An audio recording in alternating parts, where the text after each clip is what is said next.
వెల్లుల్లి రెబ్బలపై ఉండే పొట్టును చాలా త్వరగా తీయాలి అంటే మనము ఇలా వీడియోలో చూపించిన మాదిరిగా నైఫ్తో చిన్న చిన్న పీసెస్గా కట్ చేసుకోవాలండి. మనము ఒక్కొక్కసారి కేజీల చొప్పున వెల్లుల్లి రెబ్బలపై ఉండే పొట్టును తీయాలంటే మన చేతులు అనేవి నొప్పి పెడతాయి కదా. అలాంటి ఇబ్బంది ఏది లేకుండా ఇలా ముందుగానే మనము వెల్లుల్లి రెబ్బలను చిన్న చిన్న పీసెస్గా కట్ చేసుకోవాలి.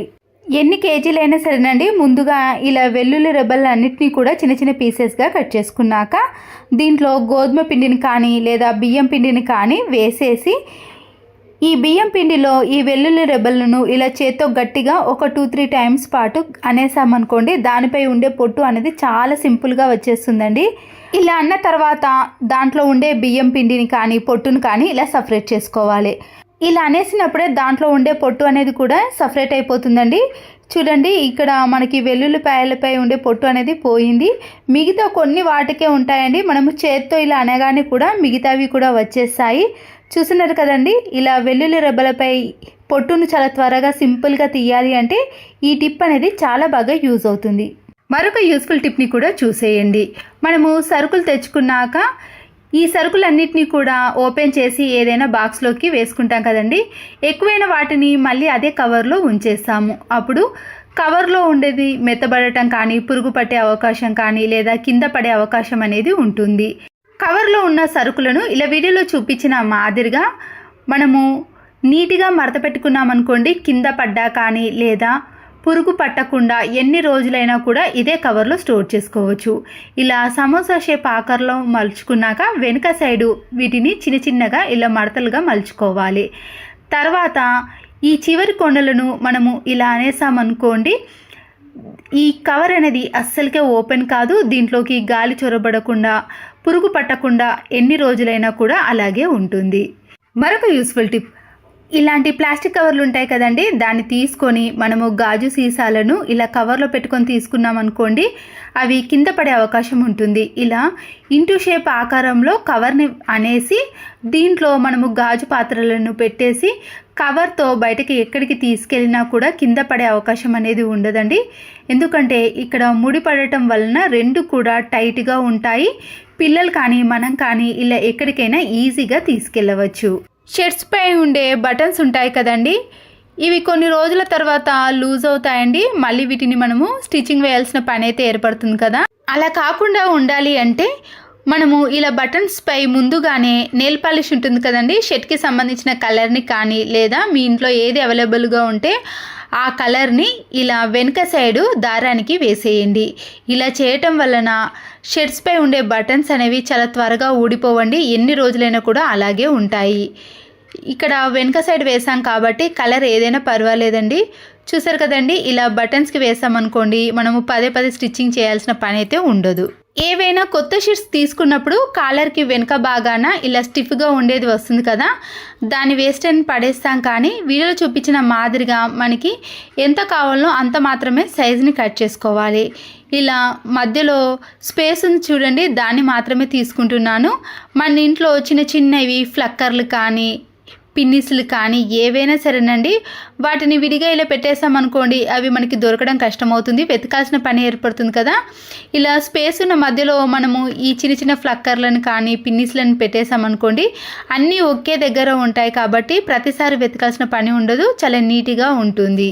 ధనియాల పొడిని కానీ జీలకర్ర పొడిని కానీ ఇలా మనము ఎక్కువగా మిక్సీ పట్టుకొని స్టోర్ చేసుకున్నాం అనుకోండి చాలా త్వరగా పురుగు పట్టే అవకాశం ఉంటుంది.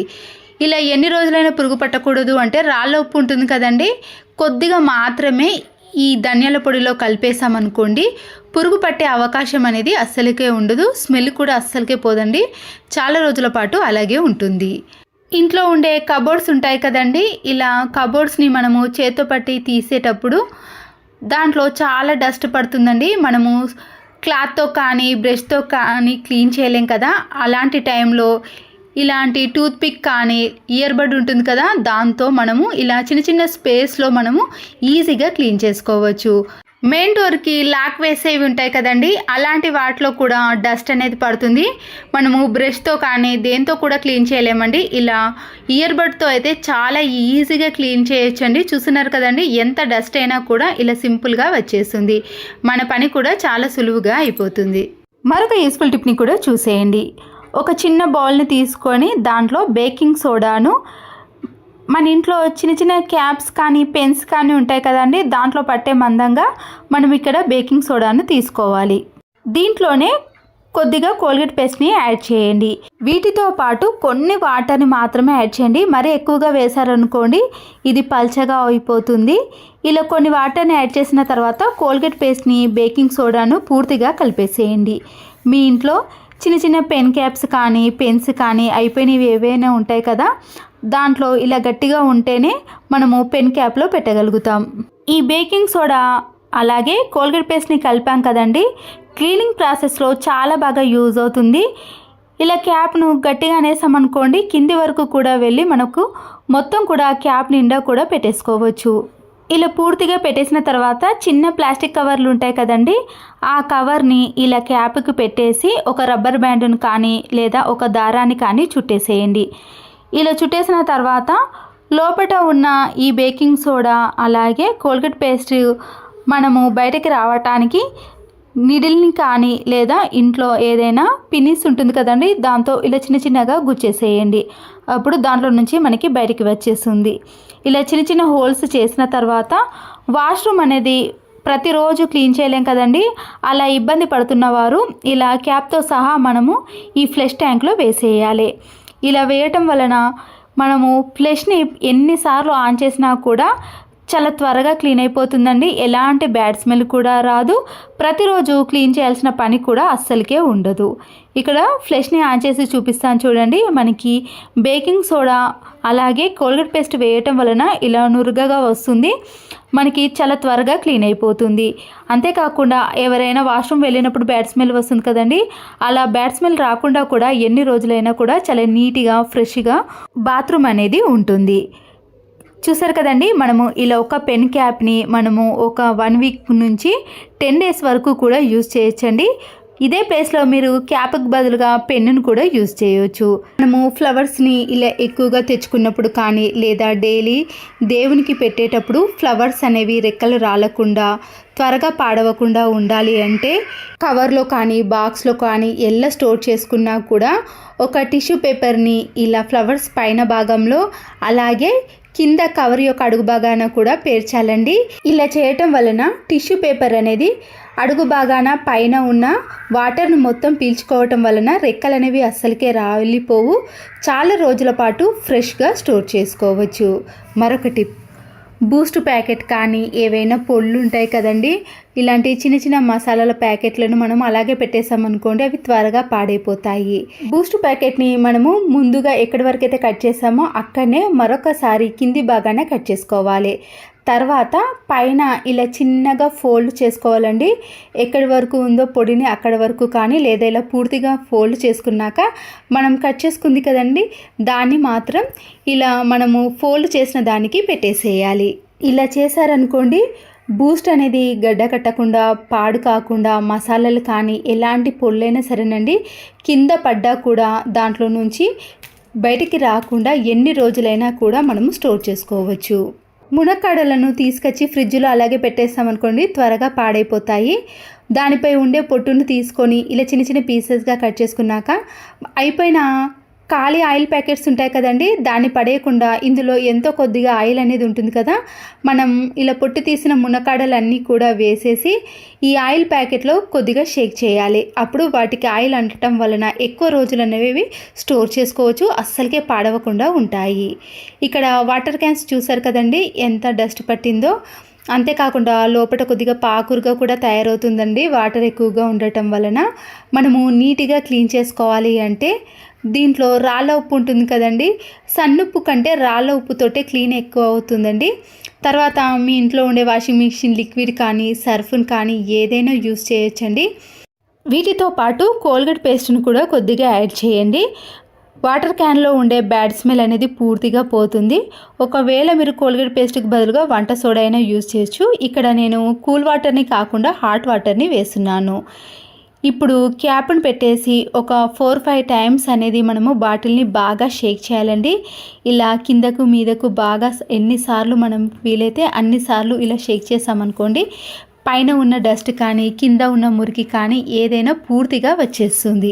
హాట్ వాటర్ను సాల్ట్ను కొద్దిగా కోల్గేట్ పేస్ట్ వేయటం వలన చాలా త్వరగా క్లీన్ అయిపోతుందండి. పదే పదే కూడా క్లీన్ చేయాల్సిన పని లేదు. చూసారు కదండి ఇంతకు ముందు దానికి ఇప్పటికీ ఎంత నీట్గా కనబడుతుందో. ఎక్కడ కూడా మీకు పాకురు కానీ బ్యాడ్ స్మెల్ కానీ ఎలాంటి మురికి అయినా ఈజీగా పోగొట్టాలి అంటే ఈ టిప్ అనేది ఫాలో అవ్వండి. ఇక్కడ డస్టర్ని చూసారు కదండి, నేను కొద్దిగా తడిపేశాను. పూర్తిగా వాటర్ అనేవి అందులో లేవు, కొద్దిగా తడి అనేది ఉంది కదా. మన ఇంట్లో కబోర్డ్స్ అనేవి ఇలా మురికి పట్టినప్పుడు డస్టర్తో క్లీన్ చేసామనుకోండి చాలా నీట్గా అవుతుంది. మళ్ళీ క్లాత్ని క్లీన్ చేయాల్సిన పని ఉండదండి. క్లాత్ కంటే డస్టర్ని మనం ఇలా 2 విధాలుగా ఎన్నిసార్లు అయినా క్లీన్ చేయడానికి యూజ్ చేసుకోవచ్చు. మళ్ళీ వాటర్తో దానికి ఉండే మురికిని తీసేసి మళ్ళీ క్లీన్ చేసుకోవడానికి కూడా అవకాశం ఉంటుందండి. క్లాత్ని కంటే ఇలా డస్ట్ని యూజ్ చేసి చూడండి, ఇంట్లో ఉండే కబోర్డ్స్ అనేవి నీట్గా ఉంటాయి. అంతేకాకుండా నేను ఫ్రిడ్జ్ యొక్క స్విచ్ బోర్డ్ని కూడా బందేసి ఇలా ఫ్రిడ్జ్ని కూడా డస్టర్తో నీట్గా క్లీన్ చేసుకున్నానండి. దానిపై ఉండే మరకలు కూడా ఈజీగానే తొలగిపోయాయి. మరొక యూస్ఫుల్ టిప్, దోమలు ఎక్కువగా ఉన్నప్పుడు మనము ఆల్అవుట్ వేసాం కదండి, కానీ ఆ స్మెల్ అనేది అందరికీ పడదు కదా. దానిపైన మనము కర్పూరం బిళ్ళను పెట్టామనుకోండి, బ్యాడ్ స్మెల్ అనేది రాకుండా మంచి వాసన అనేది వస్తుంది. ఎక్స్పైర్ అయిపోయిన ఇలాంటి ఏటీఎం కార్డులు కానీ క్రెడిట్ కార్డులు ఉంటాయి కదండి, విండోస్కి ఇలా డస్ట్ అనేది ఎక్కువగా పట్టినప్పుడు మనము ఇలాంటి కార్డ్స్తో ఏటీఎం కార్డ్స్తో దానిపై ఉండే డస్ట్ను చాలా ఈజీగా తీసేయచ్చండి. తడి పడటం వలన ఈ డస్ట్ అనేది ఇలా గట్టిగా తయారైందండి. మనము కార్డ్తో ఇలా అనగానే చాలా ఈజీగా వస్తుంది. అంతేకాకుండా ఎక్కడైనా పొడి డస్ట్ అనేది పడ్డదనుకో మనము ఏటీఎం కార్డ్తో ఇలా అనగానే వచ్చేస్తుందండి. డస్ట్ అనేది పైకి రాకుండా ఉంటుంది. అప్పుడు మనము మాస్క్ కూడా వేసుకోవాల్సిన పని లేకుండా ఇలా ఏటీఎం కార్డ్తో చాలా ఈజీగా విండోస్ పైన పడ్డ డస్ట్ని అంతా కూడా క్లీన్ చేసుకోవచ్చు. చూడండి విండోకు ఉండే డస్ట్ అనేది పూర్తిగా తీసేసాం కదా, చాలా నీట్గా ఉంటుంది. పాడిపోయిన టూత్ బ్రష్లు ఉంటాయి కదండి, నైఫ్తో వేడి చేసి ఇలా కట్ చేసి అడ్డంలో మనము ఈ బ్రష్ని అతికించేసుకోవాలి. దీంతో మీరు ఇంతకుముందు చూపించాను చూడండి, ఏటీఎం కార్డుతో మనము ఎలా క్లీన్ చేసుకున్నామో విండోస్ని కూడా అదే విధంగా క్లీన్ చేసుకోవచ్చు. ఇలాంటి చిన్న చిన్న ప్లేస్లో మనము క్లాత్తో క్లీన్ చేయలేం కదండి, ఇలాంటి బ్రష్తో అక్కడ ఉండే బూజుని కానీ డస్ట్ని కానీ చాలా ఈజీగా క్లీన్ చేసుకోవచ్చు. స్పేస్ తక్కువగా ఉన్న ప్లేస్లో ఇలాంటి బ్రష్తో క్లీన్ చేసుకునే అవకాశం అనేది ఉంటుందండి. దీన్ని చాలా రకాలుగా యూజ్ చేయొచ్చు. బెడ్స్ పైన ఇలాంటి చిన్న చిన్న స్పేస్ ఉంటుంది కదండి, మనము క్లాత్ని కంటే ఇలాంటి బ్రష్తో క్లీన్ చేశారనుకోండి దానిపై ఉండే డస్ట్ అనేది ఈజీగా తొలగించుకోవచ్చు. పట్టిన ఆయిల్ క్యాన్ చూసారు కదండి, నేను క్లీన్ చేయక 1 మంత్ అవుతుంది, కానీ జిడ్డు అనేది ఇలా ఎక్కువగా పట్టేసిందండి. మనము స్క్రబ్బర్తో క్లీన్ చేసినా కూడా మన చేతులు అనేవి నొప్పి పడతాయండి. ఇలా కాకుండా ఒకేసారి మనము ఆయిల్ క్యాన్ని సింపుల్గా క్లీన్ చేసుకోవచ్చు. దీనికోసం ముందుగా నేను ఇక్కడ సాల్ట్ ఉంటుంది కదండి సన్నది, దాన్ని క్యాన్ మొత్తానికి కూడా ఇలా వేసేయండి. సాల్ట్లో కొద్దిగా కరిగిందనుకోండి దానికి ఉండే జిడ్డు అనేది చాలా త్వరగా వచ్చేస్తుంది. దీంతో పాటు నిమ్మకాయ ఉంటుంది కదండి, హాఫ్ నిమ్మకాయను ఇలా సాల్ట్ వేసిన ఆయిల్ క్యాన్పై బాగా రుద్దేసేయండి. దీనివల్ల మనము క్లీన్ చేసేటప్పుడు అంత ఇబ్బంది ఉండదండి. మనము స్క్రబ్బర్తో ఇలా అనగానే ఈజీగా క్లీన్ అవ్వడానికి కోసం మనము ముందుగా సాల్ట్ను నిమ్మకాయతో క్యాన్ మొత్తాన్ని కూడా రుద్దేసేయాలి. ఆయిల్ క్యాన్ క్యాప్ని కూడా ఇదే ప్రాసెస్లో క్లీన్ చేసుకోవాలండి. స్టీల్ గిన్నెలు కానీ స్టీల్ క్యాన్లు కానీ స్టీల్ బౌల్ ఏవైనా సరేనండి, నీచు వాసన వచ్చేటి ఏవైనా సరే మనము ఇలా సబీనా పౌడర్తో క్లీన్ చేశారనుకోండి బ్యాడ్ స్మెల్ అస్సలకే రాదు. స్టీల్ అయితే తలతల మెరిసిపోతాయండి. ఈజీ క్లీనింగ్కి మనము ఈ సబీనా పౌడర్ని యూజ్ చేయాలి. ఇది ఓన్లీ 30 రూపీసేనండి. నాకైతే ఒక 3 మంత్స్ వరకు కూడా యూజ్ చేస్తున్నాను. ఇలా సబీనా పౌడర్ మొత్తాన్ని తీసుకొని స్టీల్ క్యాన్ మొత్తానికి కూడా ఇలా అప్లై చేయండి. ఇలా పూర్తిగా అప్లై చేసిన తర్వాతే మనము స్క్రబ్బర్ని తీసుకొని ఆయిల్ క్యాన్ మొత్తాన్ని కూడా క్లీన్ చేసుకోవాలి. ఇలా చేయటం వల్లనే దానిపై ఉండే జిడ్డు అనేది చాలా ఈజీగా క్లీన్ అయిపోతుంది. పదే పదే రుద్ది క్లీన్ చేయాల్సిన పని ఉండదండి. నేనైతే ఇక్కడ ఒకేసారి స్క్రబ్బర్తో ఇలా ఆయిల్ క్యాన్ మొత్తాన్ని కూడా క్లీన్ చేసుకున్నాను. తర్వాత వాటర్తో క్లీన్ చేశాక చూడండి మీకు ఎక్కడ కూడా జిడ్డు మరకలు కానీ ఆయిల్ మరకలు కానీ అస్సలకే అంటుకోకుండా ఉంటాయి, కనిపించదండి, అంత నీట్గా తయారవుతుంది.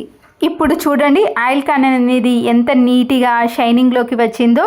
కింద కూడా జిడ్డు మరకలు ఎక్కువగా ఉండే కదండి. ఇలా ఒక్కసారి స్క్రబ్బర్తో అనగానే ఆయిల్ క్యాన్కి జిడ్డు ఉండే పూర్తిగా పోయింది. ఇప్పుడు మనము ఆయిల్ క్యాన్ లోపల కూడా కొద్దిగా సబీనా పౌడర్ని నిమ్మకాయను వేసేసి ఇలా 2-3 టైమ్స్ అనేసామనుకోండి, లోపల కూడా పూర్తిగా క్లీన్ అయిపోతుంది.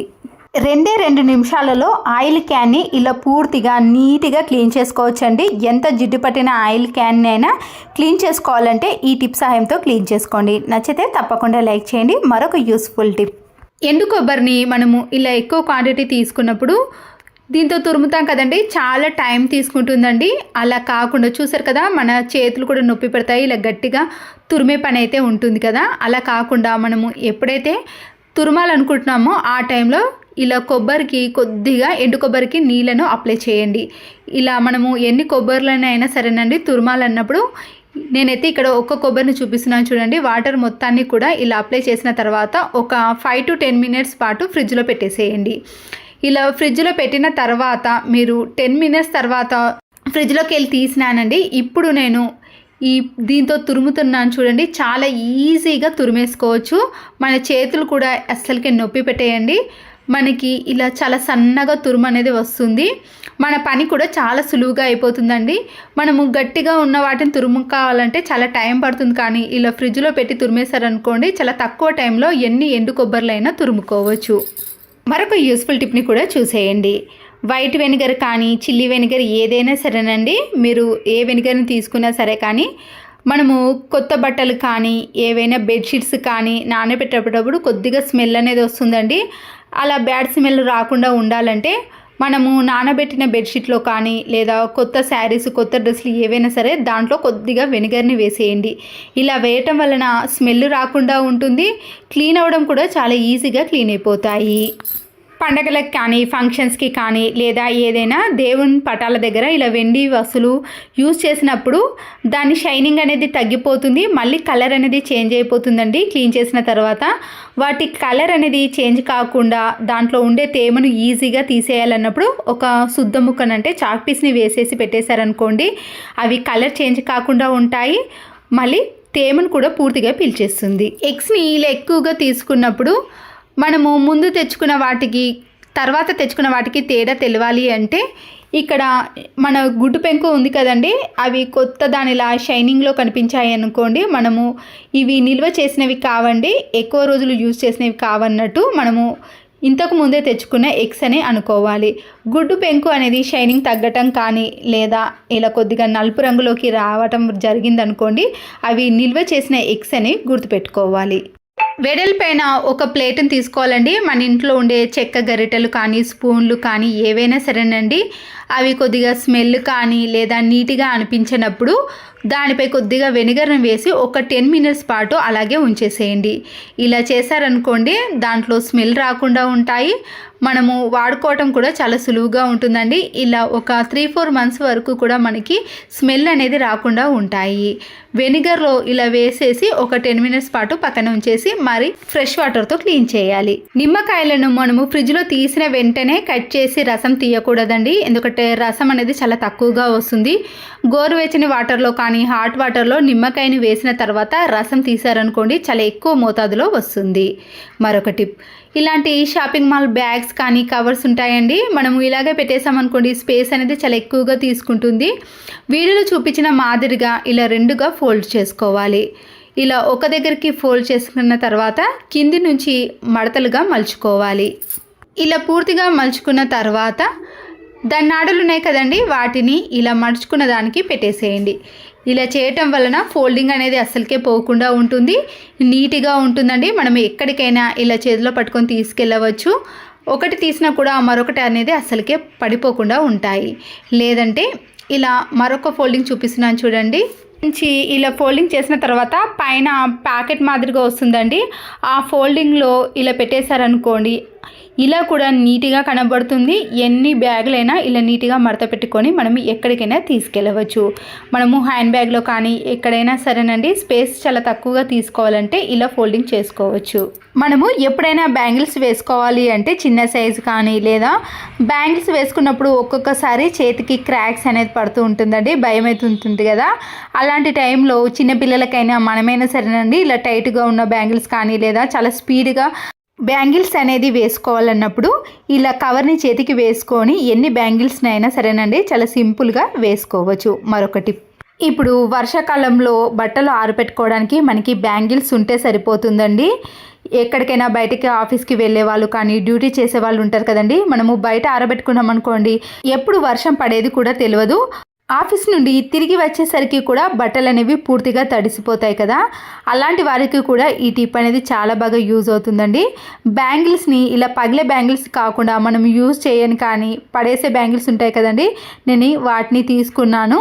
ఇలా 2 హ్యాంగర్లను తీసుకొని మనము ఈ బ్యాంగిల్స్ని ఇలా హ్యాంగర్స్కి పెట్టేసేయాలి. మీరు కొద్దిగా దూరంగా కానీ లేదా నేనైతే ఇక్కడ 3 స్టెప్స్ పెట్టేశానండి. మీరు కావాలంటే 4 కానీ 5 కానీ పెట్టేసుకోవచ్చు దగ్గరగా కూడా. నేనైతే ఇక్కడ 3 బ్యాంగిల్స్ని ఇలా హ్యాంగర్కి పెట్టేసి మన ఇంట్లో తాళ్ళు ఉంటాయి కదండి, గట్టిగా ఉండే తాళ్ళు, మనము బట్టలు ఆరేసుకునే తాళ్ళు కానీ లేదా సుతిల్ తాళ్ళు ఏవైనా సరేనండి, వాటిని తీసుకొని ఇలా వీడియోలో చూపించిన మాదిరిగా హ్యాంగర్ని బ్యాంగిల్స్ని 2గా కట్టేసేయాలి. ఇప్పుడు బట్టలను ఆరబెట్టుకోవడానికి పొడవైన తాళ్ళు ఉంటాయి కదండి, వాటిని కూడా తీసుకొని ఈ బ్యాంగిల్స్కి ఇలా చివరన రెండింటిని కూడా కట్టేసేయండి. ఇంట్లో మేకులు కానీ లేదా ఎక్కడ హోల్ చేయాల్సిన పని లేదండి. ఇలా హ్యాంగర్ని మనము విండోస్కి కానీ లేదా కర్టెన్ వేసే రాడ్ ఉంటుంది కదండి, దానికి వేసేయాలి. చూడండి ఇక్కడ కూడా నేను ఇలా హ్యాంగర్కి వేసేసానండి. మనము ఎన్ని బట్టలు ఆరబెట్టుకున్నా కూడా కింద పడే అవకాశం అనేది ఉండదు. హోల్స్ చేయాల్సిన పని కూడా లేదండి. చూసారు కదండి, నేనైతే ఇక్కడ 3 తాళ్ళు కూడా కట్టేసి దానిపైన ఇలా బట్టలను ఆరబెట్టేసుకున్నాను. చిన్నపిల్లలు ఉన్నవాళ్ళు కానీ లేదా ఆఫీస్కి బయటకి ఎక్కడికైనా వెళ్ళే వాళ్ళు ఇలా బట్టలు ఆరనప్పుడు మనం ఇంట్లోనే ఇలా బ్యాంగిల్స్ అలాగే హ్యాంగర్ సహాయంతో బట్టలన్నింటినీ కూడా ఇంట్లోనే చాలా ఈజీగా ఆరబెట్టేసుకోవచ్చు. బట్టలు ఎక్కువగా ఉన్నవారు 3 తాళ్ళే కాదండి, మీరు ఇక్కడ 5 తాళ్ళను కూడా కట్టుకొని ఎన్ని బట్టలైనా ఆరబెట్టుకోవచ్చు.